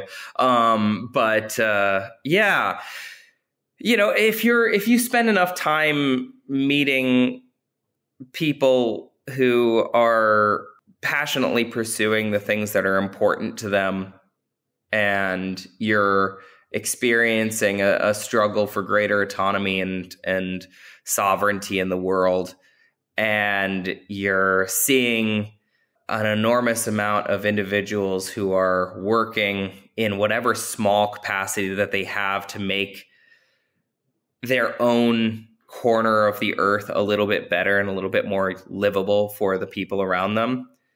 If after doing that for a year, you can come back and be like, I'm still not really sold on the whole world thing, I think it's a pretty lame place, then you weren't there. It was a remarkable experience, and I met some incredible people, and so yeah, it's like, have a good deal of hope for the world, and I think that experience really showed me the way to look for it. Amazing. Book recommendations. We mentioned we were going to get a couple. If you have any other things along the lines of some of the topics we touched on today. I love War is a Force That Gives Us Meaning by Christopher Hedges. Thought that was a great book. Kind of set me off on this path a little bit. Anything by Sebastian Junger. Tribe is pretty spectacular. Freedom. I know he has a new one coming out now. His book War is also fantastic. Sarajevo Blues is a wonderful book about Sarajevo during the siege. Anything by John Ronson is hilarious and wonderful. Bill Bryson, another OG. Anthony Bourdain, yeah, all those guys. Prisoners of Geography, Guns, Germs, and Steel. I'm sure a lot of people talk about that. I love Yuval Noah Harari. So Homo Deus, Sapiens, all those guys are fantastic. Just really great work. I mean, if you have a question about something, and the world is full of an enormous amount of questions about things, fortunately, authors have written books about pretty much all of those things. So you can always just find a book and read about it, and somebody will explain it to you, which is fantastic. What is the best way for people to get in touch with you? If we're going to link to everything, but do you want to? Yeah, Instagram, definitely. So my Instagram handle is E Zuliger, E, and then C as in cat, Z as in zebra, ULEGER at Gmail. That's also my Gmail. So send me a line if you want. You can find me. I don't really post on X much. But yeah, Instagram is where I am a lot, making goofy memes. You can also check out my podcast, which is a speculative fiction podcast. It's called Howl, Strange Short Fiction for a Strange Short Existence. You can listen to that if you like science fiction stories. Yeah, thank you for that. We'll link up to this. And I know this sounds like an out of the blue question, but because you were around so many aid workers and that whole scene, you mentioned kind of losing some of the trust in some of the bigger institutions, but gaining the trust within amongst individuals. What is the best way for somebody, do you think, to help out in a humanitarian crisis situation in a place that's needing, let's say, financial help in terms of giving and you've seen a lot of these organizations operate on the ground. You've talked to a lot of people involved with some of the bigger ones. Do you feel like that people can confidently help in a particular way? I honestly wish I knew. I don't have a good answer for that. I think find smaller organizations that were there before a disaster and try to work with them. Always opt for giving to NGOs that are on the ground instead of transnational folks coming in, because obviously there's a lot of overhead that need to be dealt with. Support people to go into those areas. I mean, I have friends who are traveling healthcare workers, and sometimes they'll need support in order to like enter those areas. But peer-to-peer support is, I think, really fantastic. But yeah, in terms of large organizations, I've never been very impressed with what I've seen in terms of their processes. But this also might just be me not knowing their processes very well and just seeing it from an outsider perspective. But I always say, support individuals, support people, or support, or just find people who are close to the situation, and ask for their best advice. Cool. Do you want to leave us with either a motto you're living your life by right now, or a quote or something that's top of mind? That anything come to mind? The day after the revolution, the staunchest revolutionary becomes the biggest conservative. So always watch out for who is fighting your revolutions, because afterwards, they're the one in charge. Awesome. That's Thanks the best I got. Yeah, dude. I appreciate it, man. Have a great day. Yeah, take it easy, Jason. Cheers. Bye.